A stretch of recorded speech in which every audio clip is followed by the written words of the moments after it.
All right, let's jump right into this explainer. Did you know that the very first 24 hours in a new tank are actually the most dangerous in a fish's entire life? It's true. Today, we're mastering the delicate and honestly pretty fascinating journey of bringing new marine life into your aquarium. If you're an aquarist, you already know that intense anticipation of bringing home a new addition.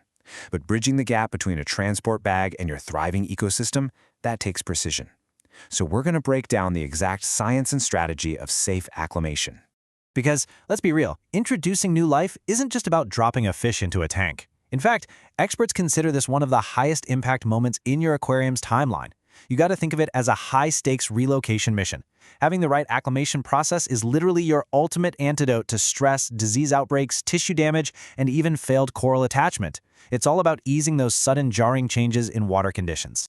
So, to make this whole thing foolproof, we are going to follow your newcomer's exact journey through 4 distinct phases. First, preparing for your newcomers. Second, the fish acclimation process. Third, coral acclimation strategies. And finally, post-transfer monitoring.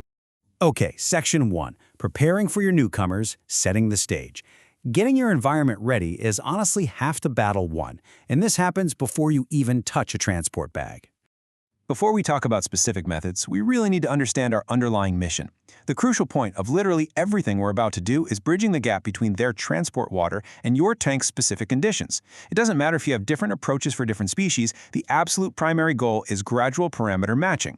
We are specifically looking at slowly aligning the temperature and the salinity before letting that animal fully join your system. Think of these parameters as your pre-flight checklist. You absolutely must confirm these tank numbers before opening any bags or containers. You're going to want to check your temperature, your salinity, whether you measure that by specific gravity or conductivity, doesn't matter, your pH levels, and of course, your ammonia and nitrite status. Look, if your destination tank isn't stable, no amount of careful acclimation is going to save your newcomers. Now, if you have the space and the setup for it, routing fish and sensitive livestock to a separate quarantine tank first is a brilliant safety measure. Kind of like a VIP waiting room, right? It buys you critical time to observe your new animals for parasites and disease in an isolated environment, long before they ever get the chance to reach, and potentially compromise, your main display tank. But when it comes to corals, preparation requires a totally different mindset. You need to identify their stable placement points way ahead of time, keeping steady flow and appropriate lighting in mind. You also got to have all your mounting and gluing tools laid out and ready to go. The entire goal here, ensure the coral spends the absolute bare minimum amount of time exposed to the air.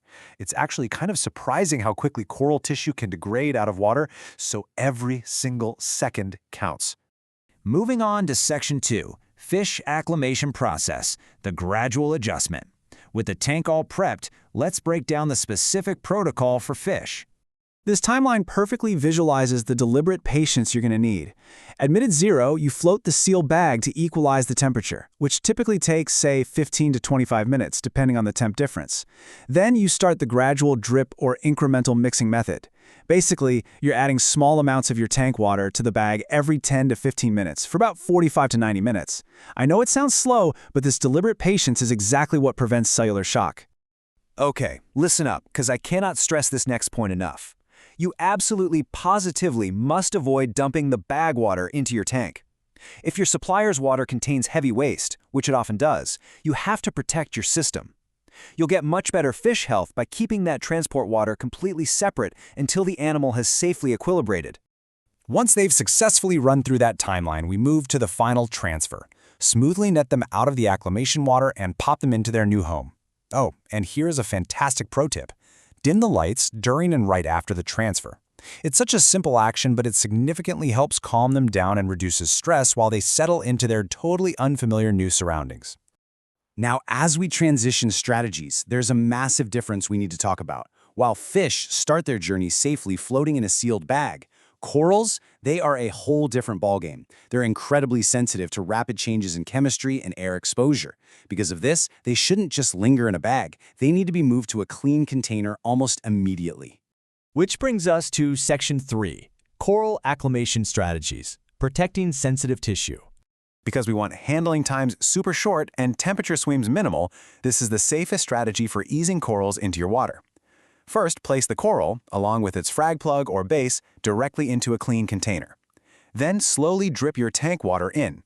As you do that, gently swirl the water to wash away that transport water. Finally, many keepers will do a brief coral rinse or dip here, but only when it's appropriate for managing pests. And hey, if you are in a situation where you need to dip your corals, here is your golden rule. You must match the chemistry of the dip solution exactly as directed, and you have to strictly follow the recommended durations.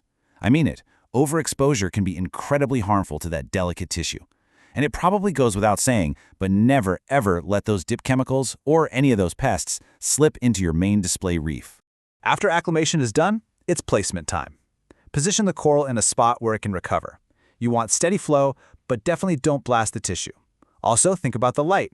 If the coral came from a vastly different lighting setup, you need to acclimate it to your intensity gradually.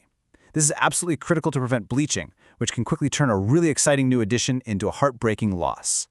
All right, Section 4, post-transfer monitoring, the critical aftermath. The animal is in the tank, but our job isn't quite over yet. Because even with a perfectly executed acclimation, stress can and often does surface in those first few days. So keep this checklist handy. For fish, watch for changes in appetite, rapid breathing, heavy gill movement, weird color shifts, or just erratic behavior.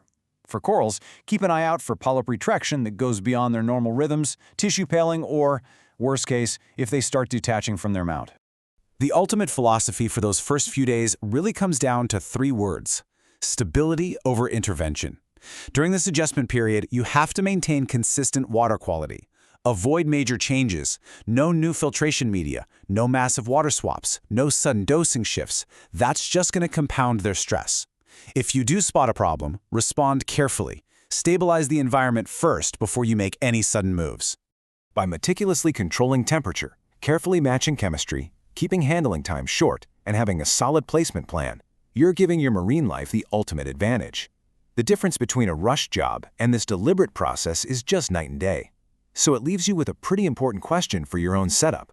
With your current routine, are your newcomers merely surviving the transition, or are you actually setting them up to thrive from day one? Think about that before your next edition. Thanks for joining me on this explainer, and happy reefing!